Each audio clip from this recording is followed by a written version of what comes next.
Hello, coaches. My name is Coach Weathersby, and welcome to the Fieldhouse, the place where coaches can get together, collaborate, and teach and learn from other coaches who love the game. Please like, subscribe, and comment below to help grow this channel and also give us an idea of what kind of content you would like to see in the future. Today, we are very lucky to have our very first Coach of the Day coming to us from the great state of Virginia, Coach Matt Allen. Coach Allen is the former head coach of Chatham High School and current O-line coach at Alta Vista High School. He is also the founder of the only YouTube channel dedicated to the offensive line called Bigs Rule the World. There's a link in the description. Please check that out. Today, Coach Allen is going to be talking to us about blending the air raid with the power offense, something I know I will enjoy listening to, and I hope you do as well. So let's get to it.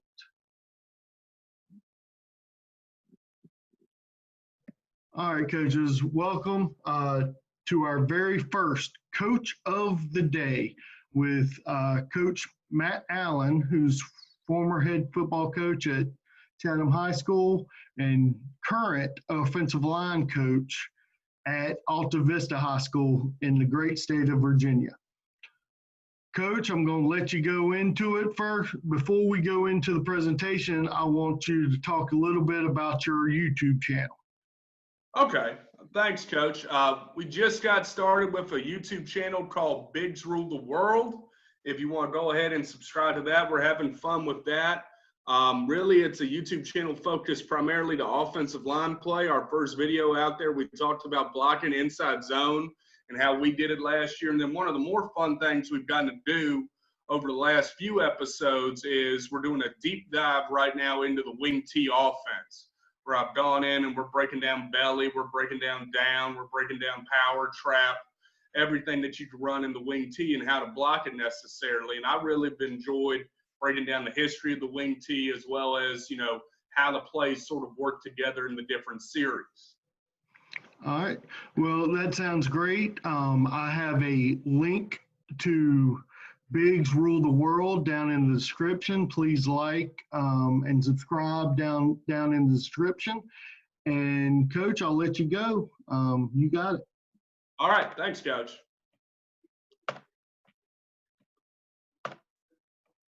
All right, guys. Let me screen share there. I'll introduce you real quick. If you have any questions or want to contact me, that's my email. That's my phone number. And the best way to get up with me is at @football_Allen on Twitter. I tweet there for the Bigs Rule the World channel, just like Coach talked about. And please like and subscribe. Background info on Alta Vista High School. State football champions in 2009, 2013, 2014 for 1A in Virginia. Our head coach, Andy Cox, I like to call him the Ring Whisperer. He has he won 5 state championships in a row from 13 through 17 with 2 different schools. And then he came back to Alta Vista as a first-time head coach in 18. Alta Vista also, if you're an ACC fan, you can probably know of Juan Thornhill, second-round draft pick from Virginia, who went to the Kansas City Chiefs in 2019. He's a Super Bowl champ, and that's a big-time thing for a small school. Alta Vista probably has upper 300s, low maybe 400 kids in the high school combined. And, to have a guy who's a Super Bowl champion with the Kansas City Chiefs is a pretty big deal. Now, background info on me. Like Coach said, I'm the offensive line coach at Alta Vista Combined School this year. The head coach previously at Chatham High School from 2016 through 2019. Before that, I was an assistant football coach at Buckingham County High School from 2010 to 2015, while also being a student assistant for Hampton City College. And prior to that, I played at Washington and Lee University. Now, to know me, you really got to know, and to know why it's so wild that I'm talking on the air raid today, you really got to know my head football coach, Craig Gill. I played for him for 4 years. I coached with him for 6. And he and Woody Hayes have a lot in common. If you pass the ball, three things can happen, and two of them are bad, is generally what the theme was there. We were a run power offense. And then I came to Chatham. And including last year, they've had 69 years of football, 14 winning seasons, and 4 playoff appearances. And we got one of each last season at Chatham. When I arrived in 2016, we weren't big, we weren't strong, we weren't fast, we weren't mean, we weren't tough. We had low numbers. We probably had low to mid 40s come out for our first season and tried. I remember cold calling kids trying to get them to play JV football. So why we're going to go air raid? Well, 2016, 2017, we tried to mess around and not go air raid. And in all honesty, it was tough to stay competitive. We were playing in the Dogwood District. I talked about Alta Vista High School won 3 state championships in the last 11 years in the Dogwood District. Appomattox High School's won 4 of the last 5 2A state championships. Gretna High School's been a powerhouse in the district. Just about every school has had their shine in football. Even the ones that haven't played in the state championship, the Dogwoods had 15 of the last 18, I think, years. They've had a team in either the 1A or the 2A state championship game. Even the teams that don't win state championships, Dan River High School has made it no further than the state Final 8. And they have 3 brothers playing in the NFL right now, and the Edmonds brothers, 2 playing for Pittsburgh and 1 for Buffalo. So Dogwood District made us have to, we got to do something different. Dogwood District's built on tough, powerful, physical football. We got to be a little bit different because teams are geared up to stop the run every week. They practice it every week. It's what they're used to playing against in practice. It's what they're used to playing against on Friday night. Number 3, we need to attract kids. For us, to line up and run the ball 40 times a game wasn't attracting kids because, number 1, we weren't getting the results because we were weaker. We weren't as strong. We were getting beat up on. We needed to find a way to be different and attract kids, and we needed to do something where we can make up for the lack of strength. I remember when I came in 2016, we had never power cleaned. We had 1 bencher who hit 215, was a big deal. And that's what we had to work with to win football games. So it became, we have to do something where we can make up for our lack of strength and get our numbers up. Success of the offense. In 2018, our first 2 games, we installed it and tried to go primarily all air raid, including air raid run game being primarily inside zone. And we had 271 yards of offense combined. And that 38 yards rushing as a former offensive lineman just hurt me deep down in my soul. The next 2 games, we went primarily 20 personnel. We put our 20 personnel in. We brought pulling back in. We brought some power elements back into the run game. And we threw the ball for close to 700 yards and ran for over 200 yards. Offense starting to turn around now. By 2018, we finished out 1-9, a lot of growing pains. We threw the ball for nearly 2,000 yards, which led the region in passing, and we ran for 717 yards. Fast forward to 2019, we go full on into we're going to run the power. We're going to run our inside zone the way that it sets up power. And we throw the ball for nearly 1,700 yards and rush for over 2,300. We finished 6-5. We make the playoffs for the 4th time in school history, one of the biggest turnarounds in the state of Virginia. Finished 2nd in the region in passing yards. We had the River City Quarterback and Coach of the Year. I talked about low numbers when we hit it in 2016. Well, coming off a 1-9 season, we had over 80 guys in camp. So you compare that from 2016, where we had, 45, 46 guys in camp. So we had over 80 guys when we started practice. I was begging people for helmets when we started practice in 2019, coming off of a 1-9 season. Kids were coming out to throw the ball around. Typical practice week, I just want to sort of clarify, and you can take a quick look at this. We're only getting 3 hours of offensive work total a week. That counts Indy, that counts everything. So what do we preach? We preach to them we're going to be flexible. We're going to find and attack the weakness, and that's our number 1 thing is attacking the defense's weakness. And we want to get the ball out on time with our quarterback. We get the ball out on time, we're going to be successful. Keys to philosophy and major 4 points I want to talk about today. Where's your best personnel going? What's your bread and butter in the run game, and how's that combined in the RPO? And how do we find green grass? Okay, our best personnel. Our outside receivers in 16-17 were big play guys, but we couldn't get the ball to them. Receiver number 1 we'll talk about first. He was our slide in 18. In 16 and 17 combined, he had 22 catches for 515 yards and 4 touchdowns. We've moved him to the slot receiver position instead of that wide out receiver position. And in 10 games, he has 59 catches, 1,123 yards, and 12 touchdowns. Receiver number 2 played the other wide out in 17-18, had 32 catches, 721 yards, 8 touchdowns. We bring him, make him our slot receiver. He has an injury-shortened season in 19. In 6 games, he has more catches than he did in 19 games combined. He has 566 yards. He has just as many touchdowns in 8 games as he had in the previous 19. So, big-time plays. Wide of slot, it's a quick, easy throw. It's almost like an extended handoff. Easily, we can get them involved in the RPO game. And we can take advantage of the matchups because they're largely playing an overhang linebacker or safety there who's not necessarily a top cover guy. Primary passes we'll go over very quickly are slants, our bubbles, our smash, our mesh, our foul, which is our fade out concept, our flood, our wide corner, and our wide pop concepts. And all the time we're trying to pick on the overhang. I'm going to let this video run and then talk about it afterwards.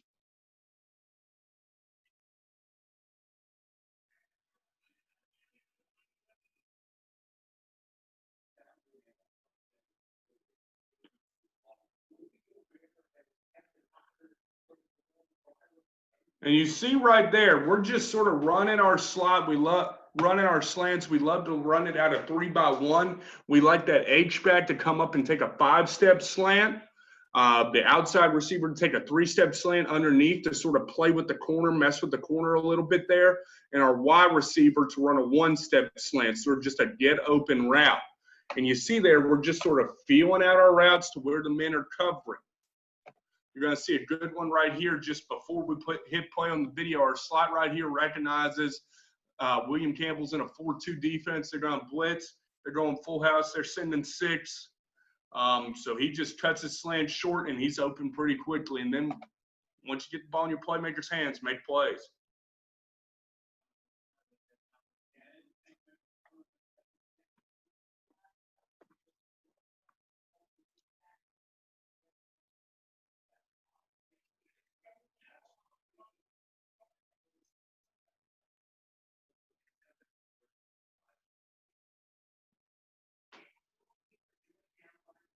And that's the big thing. We just want to get the ball, and you're going to see the same guy make a different decision where he sort of carries his slant out deeper when the defender tries to disrupt him here.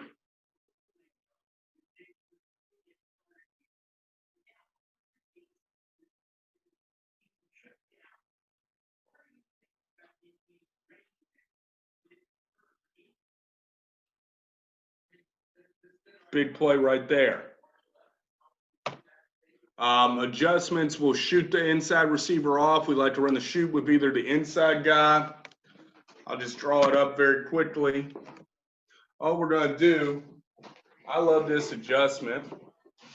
If we have our X, H, Y out here and my tailback in here, we're going to run our slants. I just like to shoot the tailback out there because he's done cleared out, and that's your up route. And we'll also set up the sluggo. We'll set up the wheel from the tailback, among other things. Then we get to the godfather of the air raid offense, mesh. And I'm going to talk about how we run mesh after we run the play.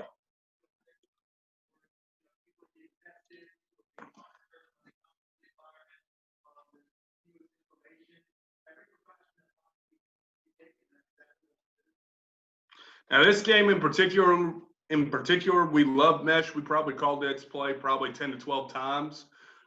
We're going to run our mesh primarily where this is our first option, the smash to the play side.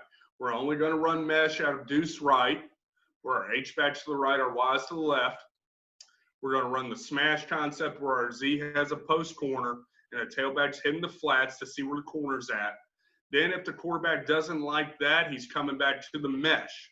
These two guys are crossing at 3 and 4, and they're just feeling what the defense does. If they're in a zone, they're going to sit down. If they're in man, they're going to run them off.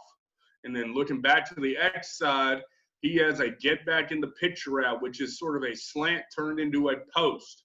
If you remember looking back at the video, my guy didn't do a good job of that. He turned outside, and I'm like, what are you doing? Everything is to the right.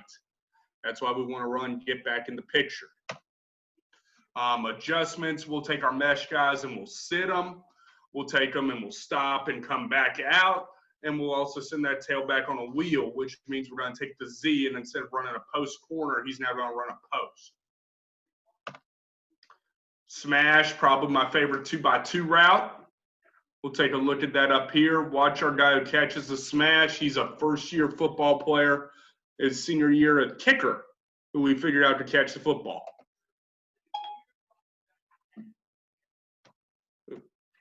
Go back.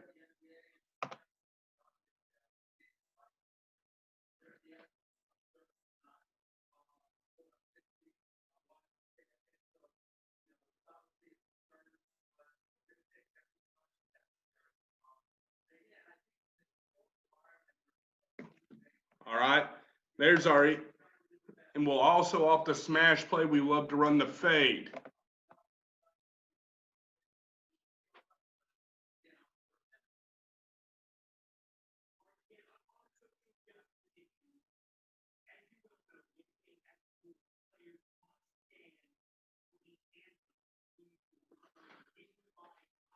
Right there, there's our slot receiver right there. If you coach him up and you look back at it, we just tagged him to run the fade right now, and that's why he moved in, and he sort of faded to the back of the end zone right there. That's why I said I love the smash. Our adjustment off of it is the smash fade. Coming up off of that, again, putting pressure on the corner, putting pressure on the back half of the defense. We have wide corner, which gives us a convergence on the flat. You're going to see our outside guy do a snag. Our middle guy sort of shoot out into the flats right there, and our wide receiver do a corner route.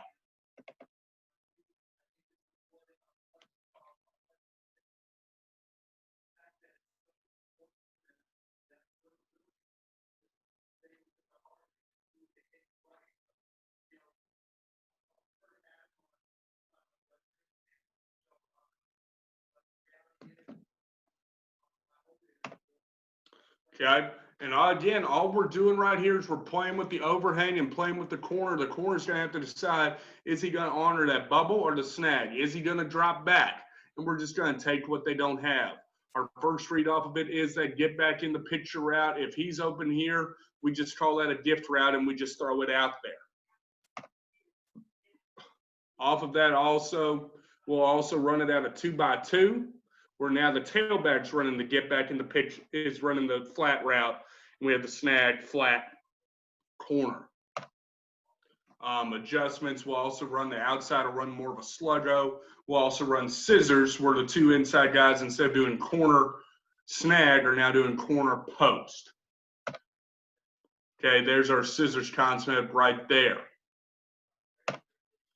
Why pop? Good play action. We actually made up off of an RPO, because it's the first RPO I've ever gotten called for with linemen downfield. But we're going to make the flat defender come up on the play action, and we just tell the Y to sort of feel where space is and sit.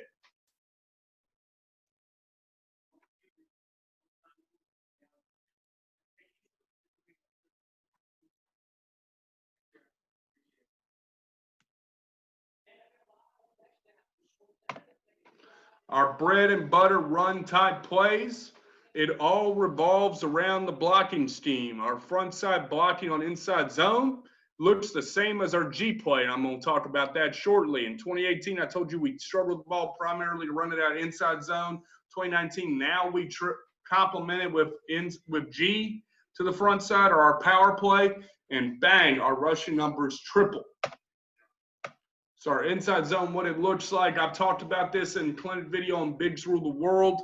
We're going to leave that front side defensive end unblocked. It's almost like a veer type play. We're going to leave him unblocked, and we're just going down, down, down, down, down. If this is a one technique, we're almost double teaming to the backside backer here. Is the only adjustment I would make to my drawing. 4-2, if we're going to have it, we can also run it to the 3 tech and leave the 3 tech alone here. And it's down, down, down, kick out the D end right there. Let's take a look at it on film.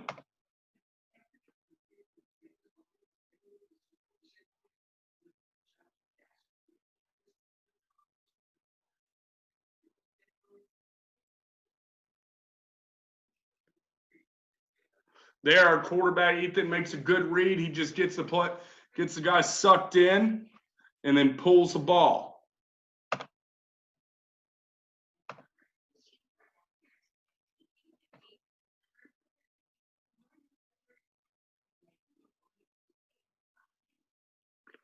And there, the defensive end sits, expects Ethan to pull the ball, and we just hand it to our big 230-pound tailback.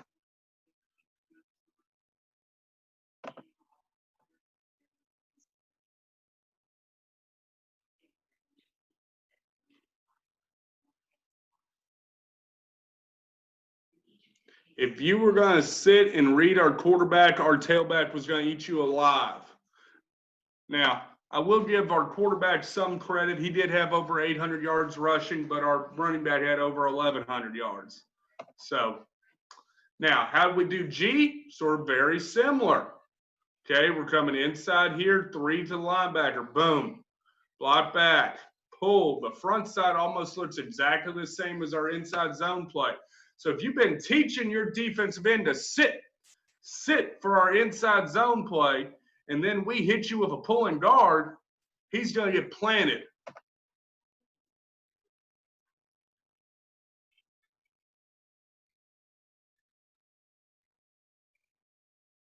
And our running back right there was good at doing that to people. We just get a little block right there on the sitting defensive end, and bang, we're off to the races.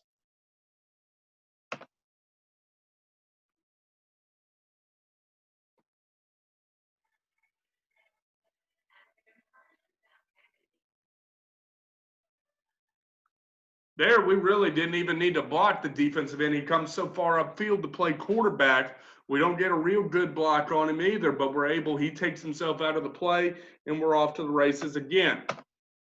Adding to the G, what additions we like to call, we call it 25-26G, with 2 back being our tailback. 15-16G is the quarterback keeper on the counter. I'll show you a little bit film from that. We also have cutback G as our tailback counter. Super G comes with an ISO block, and Dart, where we're going GT counter out of 20 personnel. Here we got our little 15G on coming up, and I told you I give crap to my quarterback. He might run a 5 flat 40. He might get lucky and run a 4.9 on a windy day, but he had over 800 yards rushing. He's a good playmaker with a ball in his hands.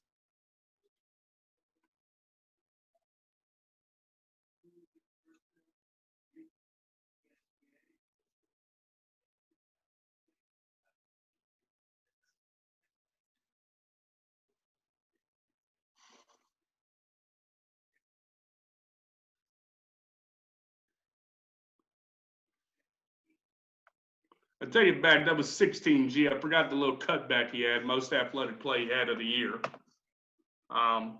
This is where we're coming around. This is our dart play, our GT counter, except we're going to pull the H back in the guard out of 20 personnel right here.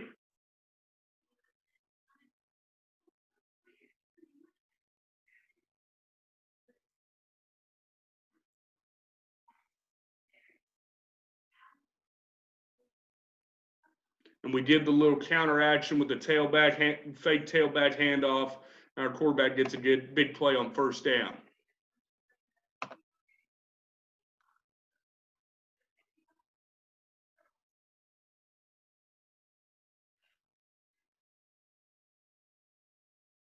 Right there, we just sort of had Super G where the tailback's coming through and he's lead blocking along with them. So there's your 16G look that we showed on the first play that my quarterback took. Again, everything our linemen here is G. They know the blocking scheme. Same thing with cutback G. This would be 26 cutback G for us. Same exact blocking as 16G, same exact blocking as 26G. And right here, this is where you're getting that ISO type block. That's our super G. We're just trying to get bodies on bodies at that point. That allows this play side guard to shoot the backside backer, allows this tackle to block down, and we can run it out of 10 personnel. And with super G, now we have a blocker on the play side backer from the tailback. And then a look at dart, which is what we get more of a 4-3 type of box, where this H-back's going to follow this guard, guard's going to kick, H is going to wrap to play side backer. Now, how do you make the RPO go for you? Don't overcomplicate it. We run our inside zone where the front side defensive end is left out. We can attach the RPO to the backside of G, but in all honesty, we didn't do it very much. We were primarily, our RPO was what we call our Boston RPO or our bubble. And all we're doing on our Boston RPO is we're just attaching the word Boston or a word that involves with Boston to our inside zone play primarily. So on that inside zone play, the defensive end becomes, we're still blocking inside zone. The defensive end now becomes our first read. If you're running triple option football, that's your first read. That's your dive read. If the dive read goes in, now the quarterback's pulled and we're looking for that slot defender. If he goes out, my quarterback knows to put his foot in the ground and get north-south right in here. If he comes in any way at all, I tell our quarterback, we got to make him make a decision right now.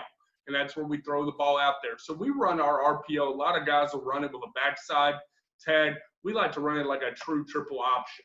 Our New York screen, same type of concept. We'll just tag our New York word onto the end. Our guys know, our linemen know, if I go inside zone right, New York, New York.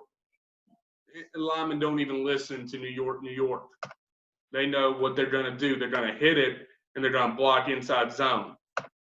This is one, I don't think I drew this one up here, but our Raptor-Laker series. We love Raptor-Laker. Raptor-Laker, I'm going to unstop share for that so you can see sort of what I'm drawing. Our Raptor-Laker, if you want a real simple RPO,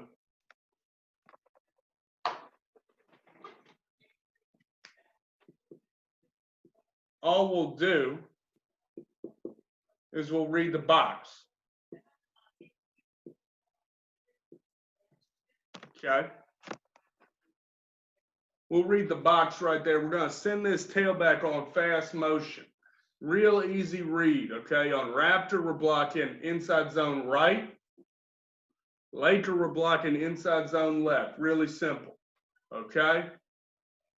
My guys know, quarterback knows if somebody leaves the box, we're going to run the ball, okay? This linebacker comes out with him. We're going to catch it because we got numbers. Boom, boom, boom, boom. We're just going to reach block on it for Raptor, reach block on it for Laker, reach right, reach left. My quarterback knows, catch the ball, go. If nobody leaves, which is what happens 9 times out of 10, because we do it so fast, they don't think to leave. We can get the ball to the tailback right about right here, catch, get it out right now. And then he's just got green grass. And that goes back to sort of what my final point was. The real thing we're doing with the air raid or we're doing with the G scheme is we're trying to put our guys in a position to be successful and we're trying to find green grass. I think a lot of people, the in vogue thing to say is, I don't have the athletes to run a certain type of offense. I don't have the athletes to run spread. I don't have the athletes to run air raid. I don't have the athletes to run and shoot. I'm going to be honest. Out of Chatham, we were probably out-athleted 9 games out of 10 last year. For us, it was all about putting our guys in a position to find green grass. If we can put guys in space and find numbers, that's what we did in the spread offense. I think that's what you do in any offense. That's where we employ a lot of G scheme, a lot of power type scheme into our run game. And a lot of people say, well, that's not true air raid. Well, no, it's not, but it finds a way to put our guys in a position to be successful.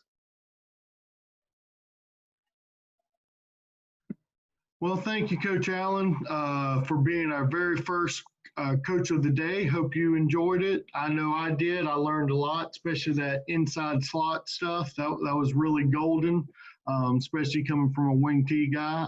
I like throwing to the tight end, and that makes sense to me because nobody covers the tight end. Absolutely.